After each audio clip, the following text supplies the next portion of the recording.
I'm Kelly Arsenault. I'm a production designer / art director / whatever you want me to be. And I've been in the industry for about 22 years now. Awesome. Mallory. My name's Mallory Robbins. I am a video editor.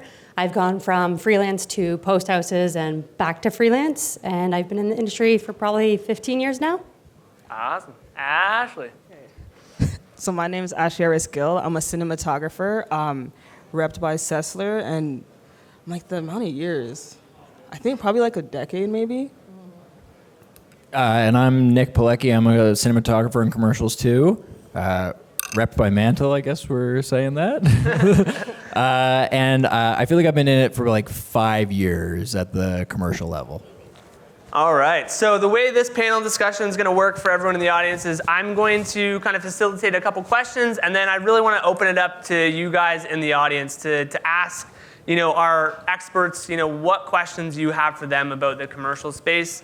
These 4 individuals are working in different parts of the commercial space, so I think the goal of this is really to see how you can get to that next level and stay in the commercial space if that's what you're interested in. I know for me, that's where I focus most of my career, so I'm curious, how do you guys find the commercial space, and why did you choose commercials over something like narrative? Nik, what did you choose commercials for? For me, I kind of went down commercials because, it's the best rate you're ever going to get in work. And I have 2 small kids, so commercials, it's a lot of time, it's a great lifestyle balance for me. Because 2 days on, you're doing crazy 16-hour days, and then you kind of you leave that industry for a week or so, and you kind of relax. So it's more of a time management thing. And for me, relatively lower risk, because you can be on a commercial for, let's say, Rolaids, and it's you want to do a great job, but it's not like you're artistically connected to this at the level of you live and die by this. So it's almost like you're coming in, do your best for a project, but it doesn't weigh on your soul afterwards. And Mallory, what would you say, the difference between the commercial space for you versus a narrative? Honesty? The difference is, I would say commercials, you definitely have that faster turnover, and you have the ability to work on a lot more jobs more often. You get to work with many different people with different agencies continuously, whereas long form, I find you're on that project for a lot longer. It moves at a slower pace, so it's a completely different world. So it just depends if you like the fast pace of what commercials are, or if you want to enjoy the slow pace of film or television. And Kelly, what about you? Same thing, I guess. I actually started out in stills photography, if you can believe it. There was a career in that 22 years ago. Not so much anymore. It's a little bit different now. So over time, I ended up working in commercials probably about 13 years into my career. It chose me, really. I didn't choose it. And I also did some television shows as well, so I can relate to the short and the long format process. Again, it's a lifestyle choice, I think. If you are interested in developing a long project, working with a team consistently, the long format might be the way to go. Short in and out for commercials, you get a good rate. Of course, like Nik was saying, if you have kids, it's an easy thing to kind of manage for that lifestyle, I guess. Ashley, what do you think? So for me, I think I kind of fell into commercials. Prior to that, I was doing documentary music videos and stuff like that. And then I got a job as an in-house DP for an ad agency. So they had certain accounts like the Mercedes, Rogers, and a few others. So then it kind of pushed me into that space, and then I got more known for commercials. Interesting. Yeah. So I guess when we look at commercials as a whole, that you may be working on it for, let's say, a couple days. There's a little bit of planning involved. From a DP perspective, what are you guys doing right now to be involved in pre-production and post-production? Are you involved in both? And maybe give people the insight on that. Nik, do you want to talk about the pre-production side? Sure. So I would say DPs get brought into the commercial world pretty late in the game. So a creative agency might be working on something 4 to 6 months. Directors brought in maybe 3 months ahead of time, and DPs 2 to 3 weeks, probably the lead time we get. So a lot of decisions are already made in terms of they tell you this is the location, this is the time of day, and you're not so much telling production this is the best way to make an image. You're kind of given the resources we have and what we have at hand, this is the best plan of attack. And that might be a scheduling thing with the first AD. It might be working with production designer and be like, hey, we need some shears in this room because we can't see out these windows. And you're kind of like problem solving, I would say, more than crafting something from the ground up. And Ashley, I do appreciate the laughter. from a pre-production standpoint on your part, like what would you say, like when are you getting into pre-production, and like where do you find you spend most of your time as a DP? I think it's kind of like similar to what Nik said. Like we get brought in pretty late in the game, but I do feel like commercials are more like organized and they flow a little bit better than like narrative. Like I think with commercials sometimes you have like boards that are already kind of like laid out with the frames.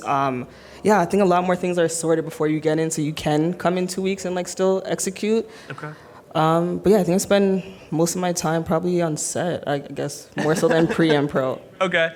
And are you guys involved in post-production? Yeah, I'll talk to that. The DP is not usually involved in post-production. Sometimes color though. But Sometimes color. It's getting sometimes. better. So to be honest, most of the stuff that you'll shoot gets sent off to color houses, and depending on the budget level, you get cut out of the mix, which is insane because they're like, we trust you with the image up to a certain point, but we do not want you weighing in on the color. And it's wild. Like the first time you'll see something could be on Instagram or broadcast, and you're like, oh, I guess that's the look they chose for that. And I don't know. It's getting better though. So when we look at commercials as a whole on the post side of things, Mallory, obviously you're jumping in the editing bay. When are you kind of getting involved in the project? Are you finding out after, during, before? What's your level of involvement in that? There could be times where you're involved from the very beginning, where they're actually wanting you to do kind of a previs from the very beginning, just to kind of set that look, set the tempo and tone for everything. But then you could be on a last minute, like 12 hours before they need the edit, and say, hey, I got a quick turnaround. Can you work on this for me?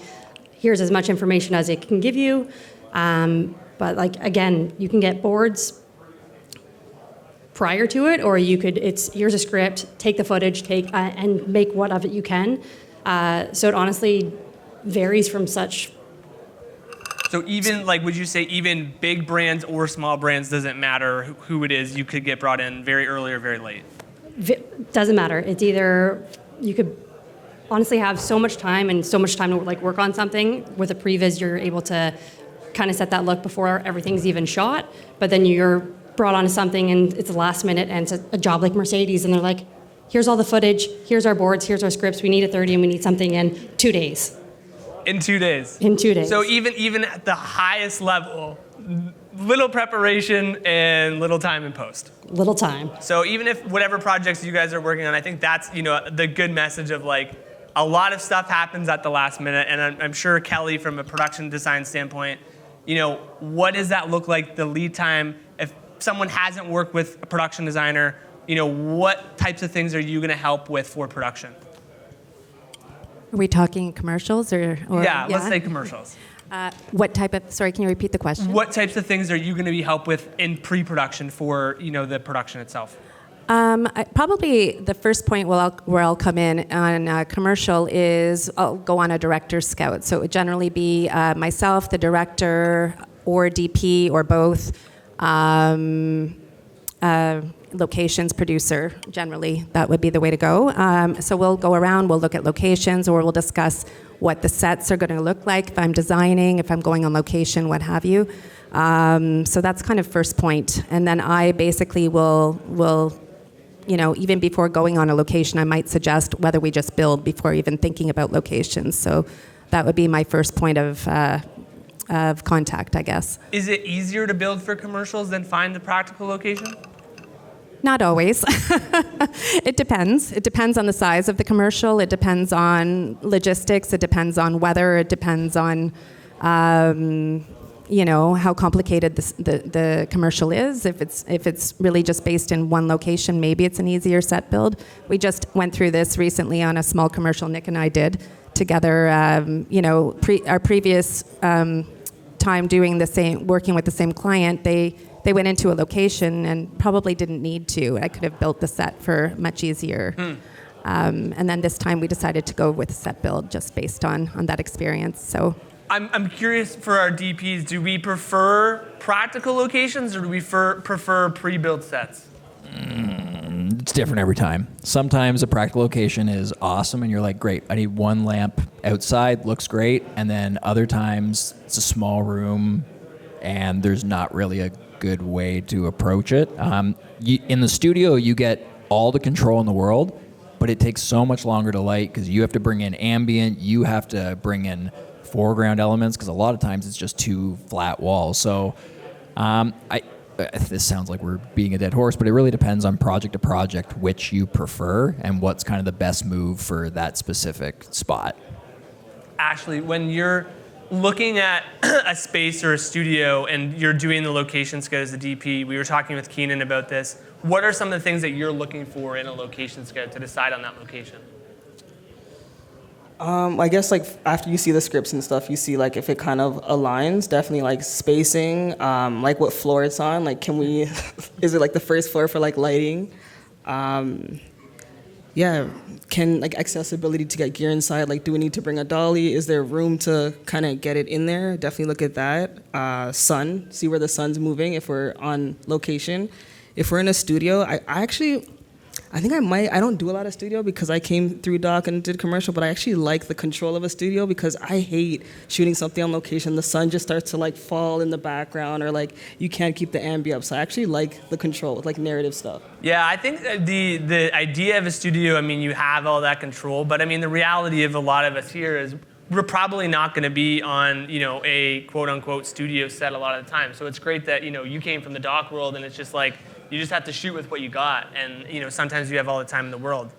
The one question before we jump into Q&A that I'm going to ask all of you, and many people here might be wondering, is how do you go from a smaller scale, I'm shooting like smaller videos, to working with brands like Mercedes and Popeyes and all of these tier A commercials? How do you jump from the bottom to the top? Kelly, let's start with you. As everyone's face is like, yeah. I guess it depends on your experience. Like I said, I started actually in stills photography. So my first experience personally was working with a commercial photography studio in the city. And so actually my first jobs, I was very, very fortunate. I worked on like Lexus and McDonald's and what have you right away. I was working in-house. But that being said, most people don't get that opportunity anymore. It's not, those places don't really exist as much.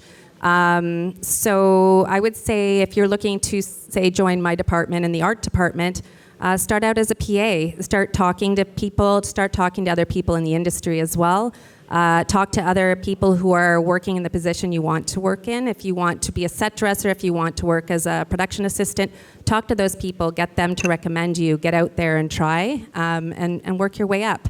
And give it your all when you go. Like, be nice. I always say be nice, be kind, bring more to the table than you have to, and impress people, and really just be a good person when you're out there and have a good attitude. Mallory, what's how do you go from editing smaller scale videos to Mercedes overnight? I don't think it's ever overnight. I don't think I could have said it any better. It is all about your relationships and putting in the hard work. You're still going to always have jobs from a lower scale to a higher scale, but it's just about doing a good job, keeping those relationships going, putting as much as you possibly can into everything and staying on top of all the trends that keep going. Be as creative as you possibly can. And when you have downtime, do those favors for people. Work with directors, work with DPs on jobs that maybe they have a passion project that gets your name out there. And I find that those are always going to be the ones where you're being able to be creative to push boundaries, because as much as it comes to any brand, there's a limit that they stop at. But at least with doing projects for favors or continuously meeting people, you'll always get to keep and stay creative. From small jobs to big jobs, treat every job as if it's the most important one.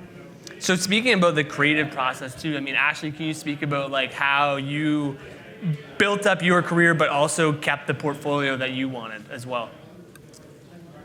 Well, I think everyone obviously has a different journey. So for me, like being an in-house DP was kind of nice because like those clients were already there, and I think like we had like a bunch of gear. Like we had like lights, cameras, like everything you can kind of think of. So like on weekends, I'll take that and do like my own little like spec shoots. So I would just like I did a Coors Light thing like while I was working there, and literally we just bought a little 12-pack, me and another shooter, and we literally just like shot this little commercial, but then we shopped it, and then we ended up getting a Coors spot after. So it's like doing spec work and just buying whatever the product is and just like shooting your own things. That's like a calling card for yourself.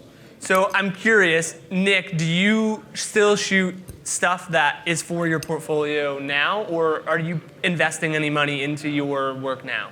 Yeah, 100%. I want to start out by saying too that like the title of this was a little clickbaity with like the secrets. There is no secrets to succeeding in the commercial world. It is really be a nice person, don't be a dick, and then just keep going. And like you will find your crew, your niche that like what you're doing. But in terms of, repeat the question again. The question was, do you still invest money? Oh yeah. So I think nowadays less spec work of what I do, but like if you get a project that's of lower budget, it's a lot easier to kind of invest your own money back into, let's say, a lower budget McDonald's commercial and like put $2,000 of your own money in to get a piece of gear or to get something that elevates the project. So it's like you're kind of tacking on to those opportunities that are given to you. And that might not be the boat that everybody's in, but if you have a smaller client in your local market that's like, oh, they only have $5,000 or $10,000, it's like, well, look at that money and be like, if I invest just a little bit more, could I get 2 extra grips out? Could I get that big lamp that would really make a difference? If I brought in a production designer, would that make a difference with the white kitchen that they always seem to throw me in? And so instead of like fronting a $10,000 spec out of pocket, will you go out of pocket to heighten the existing project you have? And I have found that to be a big leap of success, because then when someone sees it on your portfolio, they're like, oh, you had a McDonald's thing that was obviously $100K. And you're like, no, it was $30K, but like we just sunk everything back into it to get eyes on it afterwards. All right, on that note, I'm gonna open it up to the audience for some Q&A. So what questions do you guys have for these 4 commercial experts?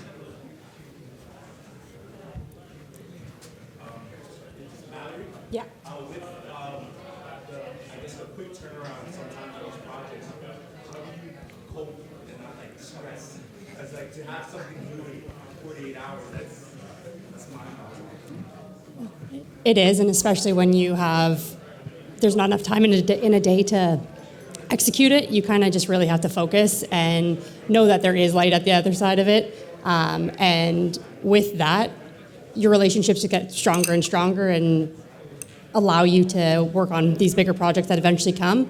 But at the end of it, just keep your head in the game, focus on the edit that you're doing, and be happy that it's done in like 2 days. No sleep, I assume.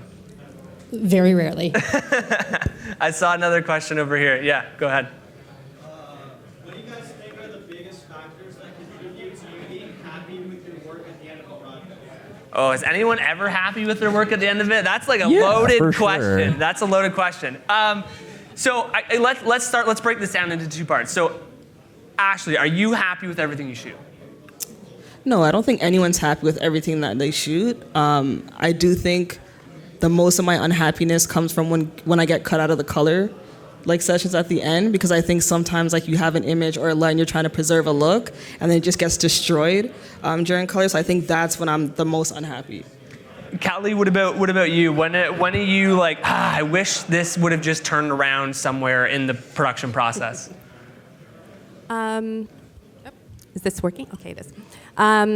You know, the thing is with this job, it is really a collaborative effort. I will say that tenfold. So, you know, what I do doesn't really make a difference if the cinematographer isn't quite on par, or if the director isn't quite meeting their game, or, you know, our gaffer is kind of a bit off. You know, all of those, or the editing in the end isn't great. So in the end, I mean, I've worked on tons of projects where somebody didn't quite meet the expectations I had hoped, and maybe at one time that was me. I have no idea, but you know, those projects are a little bit frustrating when I feel like I've put and my team have put something into it, and somebody didn't pull through on their corner.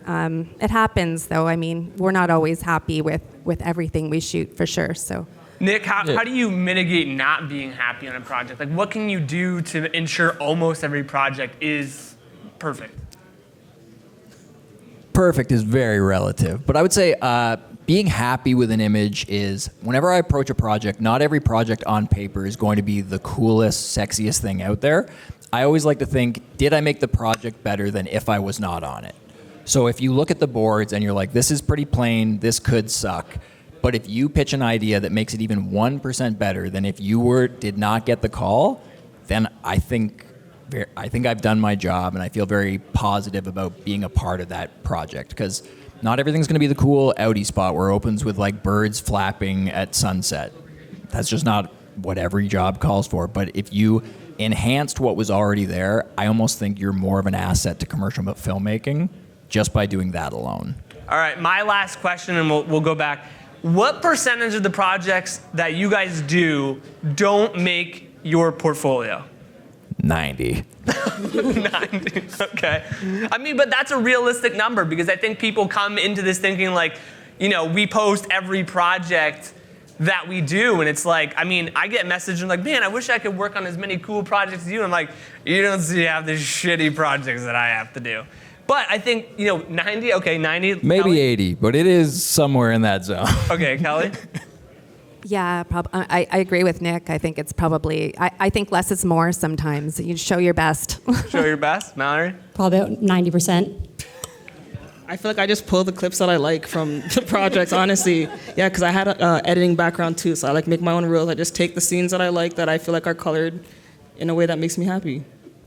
But within each of those jobs that like you don't post, those are not failures. Those are learning experiences. Those are like, hey, I would tweak this the next time I do it. Like, just because we don't post something doesn't mean we're not proud of it. It just might be like, oh, I have a better version of this already out there, or it's just not what I want to reflect in my voice. But it doesn't mean that we think 90% of our work is garbage. It just might not reflect what is publicly available. Once you already get the Mercedes spot, I mean, you might not need another one, right? When you shoot one car ad, maybe you don't post the other one. All right, last set of questions before we wrap things up. Thank you all for speaking. As we know, the commercials a lot about facing clients. I'm wondering if you could share about difficult clients you worked with and how you gave them to turn that situation around. Have any of you worked with difficult clients? Yes? Oh, okay. Let's start. Ashley, let's go through. How do you, on set, let's say agency has some weird, stupid requests. How do you deal with that on the day of? I guess it depends on what the request is. Like, Brighter. yeah, that's always a note. I don't know. I think sometimes you just have to like talk to them and try to like figure it out. Like, it'll be a weird note. Like, I remember one time they didn't want to cast someone because like they felt like her fingers were like a weird shape or something. And I'm like, that has nothing to do with me or my job. But it was kind of like, what can you do? Can you switch the lens? Can you fix her fingers? And I was like, not really. Like, there's not really much I could do. So sometimes you have to just tell them what's realistic or not. And it might just be them casting someone else and getting a different hand to like hold the bottle or something. So being able to communicate your thoughts to the agency, I think always becomes the most important part of each of these roles, is because you're gonna have silly requests that come through. And I mean, I'm sure you've all seen instances where you're just like, this is the dumbest thing, but like we need to answer to that end client or agency. And it's that balance of like, well, is this one worth fighting for or not? I would say it's big into picking and choosing your battles, because you can fight everything in the frame, everything in every job, but you're not going to win them. So like you have to realize when to lie down and when to be like, oh, no. It actually makes a huge difference if we point the camera in this direction versus this direction. I think almost half of the job of a DP on set or anybody is almost being a cheerleader for your own tastes. Half of it is being able to technically execute the lighting you've planned or the shot you've framed up, and the other half is convincing the creatives and the agency that like this is a good idea. So you have to almost be a bit of a salesperson in the commercial side of things. All right. Any final questions before we wrap things up? One more. Yeah, go ahead. How do you manage client expectations if they're like not from a creative background? If they're what? managing client expectations that are not from a creative background. Let's start with the editing. You want to start? Yeah, go for it. Go for it. Well, no, I was gonna say most times like client and agency, like they're on set. So it's like they're kind of looking at the images too, right? So like you guys are manipulating and doing everything together. So I feel like you kind of manage the expectation like with them. So if there's something going wrong, you guys just kind of discuss it. You kind of just give them options. Always have a backup plan, a couple different like lighting ideas or movement options or something, because they're gonna want to see other options for sure. Being able to adapt on the fly, I think, is a big part of the commercial space, because you don't have that luxury of like, okay, we did the boards, but now it's like, okay, we need to change because they don't really like the way this is happening, or the fingers of the person don't look the way they want. So being able to think on your feet, and I think that's where like shooting more, designing more, editing more is gonna lead you to being able to work faster in the fast-paced world of commercials.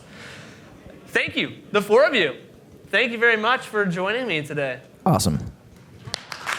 Thanks.